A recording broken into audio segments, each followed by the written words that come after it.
What if I told you that the burger sitting in your hand right now is the result of a 100-year-long evolution? In 1926, you could buy a hamburger for just 5 cents. It was tiny, it was plain, and honestly, it looked nothing like the burgers we eat today. Fast forward to 2026, and people are paying $100 for burgers topped with gold leaf, made from lab-grown meat and designed by artificial intelligence. So how did we get from a 5-cent street snack to a $100 billion global industry? In this video, we're traveling through 100 years of hamburger history, decade by decade, to see exactly how America's favorite food evolved.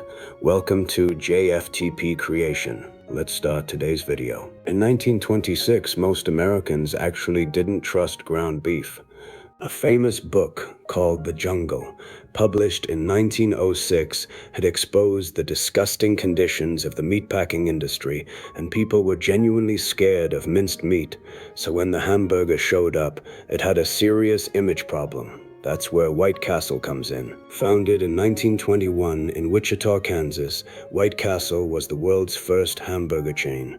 And they did something brilliant. They built their restaurants to look like castles. Clean, white, and spotless, to convince people their food was safe. They even cooked their tiny square patties on a bed of onions right in front of the customers, so you could see exactly what you were getting. These 1926 burgers were small, really small, about 2.5 inches wide. No cheese, no lettuce, no tomato, no special sauce, just a thin patty, some onions, and a soft white bun. And the price? 5 cents. That's it. But here's the crazy part. These tiny 5-cent burgers became so popular that White Castle was selling millions of them every year. The hamburger had officially entered American culture. But the real explosion was still coming. Now let's jump to 1955, post-war America. The economy is booming, families are buying cars, and the suburbs are exploding. And in May of 1955, a man named Ray Kroc opened his first McDonald's franchise in Des Plaines, Illinois. This moment changed the hamburger forever. Before McDonald's, burgers were mostly cooked to order, and you waited. McDonald's introduced something revolutionary. The speedy service system. Basically a factory assembly line, but for food. One person grilled the patties, another added the condiments, another wrapped the burgers. Everything was standardized, everything was fast, and everything was cheap. A McDonald's burger cost just 15 cents, and because every single burger was made the exact same way. A McDonald's burger tasted identical in California, in Texas, in New York. That consistency was magic. People knew exactly what they were getting every single time. Meanwhile, drive-in restaurants became the hangout spot for teenagers, and car culture merged with burger culture. In 1957, Burger King introduced the Whopper, a burger so much bigger than McDonald's that it created an entirely new category. The Burger Wars had officially begun. By the end of the 1950s, McDonald's alone had sold over 100 million hamburgers. The humble 5-cent snack was now a national obsession. The 1970s and 80s had one simple rule: go bigger. Fast food chains were competing harder than ever, and the winning strategy was simple: bigger burgers, more toppings, higher prices. In 1971, McDonald's launched the Quarter Pounder, a burger with a patty so big it needed its own name. Burger King answered with upgraded Whoppers, and Wendy's, founded by Dave Thomas in 1969, attacked everyone with their famous square patties and the slogan, "Where's the beef?" This era also changed what was inside the burger. Cheese became standard, bacon became popular, sesame seed buns replaced plain white buns. Lettuce, tomato, and special sauces turned the burger from a snack into a full meal, and the marketing got aggressive. Remember the jingles? You deserve a break today. That was this era. Fast food restaurants became family destinations with playgrounds, birthday parties, and mascots like Ronald McDonald. By the late 1980s, the average American was eating more than 50 burgers a year. The hamburger wasn't just food anymore. It was an institution. The 1990s took big to a level that seems almost unbelievable today. In 1993, McDonald's introduced supersize options. Suddenly, your regular meal could become a mountain of food. Giant fries, giant soda, giant burger. Chains kept experimenting with extreme combinations.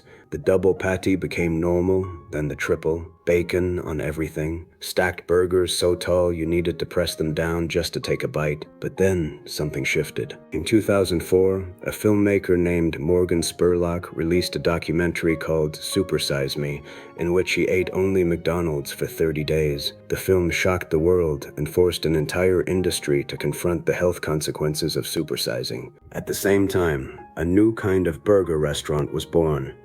Places like Five Guys and Shake Shack said, "What if we charged a little more but gave you a much better burger? Fresh, never frozen beef, real toppings, made to order." This was the birth of fast casual, and it proved that people were willing to pay for quality. The burger was standing at a crossroads, bigger and cheaper, or smaller and better. The 2010s completely reinvented the hamburger. Suddenly, burgers weren't just fast food. They were gourmet food. Food trucks and small restaurants started serving $15 craft burgers with ingredients that sounded like they belonged on a fine dining menu. Truffle aioli, aged cheddar, caramelized onions, brioche buns. Then social media arrived and it changed everything. Instagram turned the burger into a photo opportunity. Restaurants started designing burgers specifically to look good on camera. We saw burgers topped with fried eggs, mac and cheese, onion rings, even entire donuts. The crazier it looked, the more it got shared. And one technique went absolutely viral, the smash burger, pressing a ball of fresh beef onto a screaming hot griddle to create a crispy caramelized crust. Simple, cheap, and delicious smash burgers became a global phenomenon. But the biggest revolution of the 2010s wasn't about toppings, it was about the meat itself. In 2016, the Impossible Burger launched, a plant-based patty that sizzled and even bled like real beef, while Beyond Meat started appearing in supermarkets and fast food chains. For the first time in history, you could order a burger that looked, smelled, and tasted like beef, but was made entirely from plants. The definition of a burger had officially changed, and now we're living in the most exciting era of burger history, 2026. Lab-grown meat is no longer science fiction.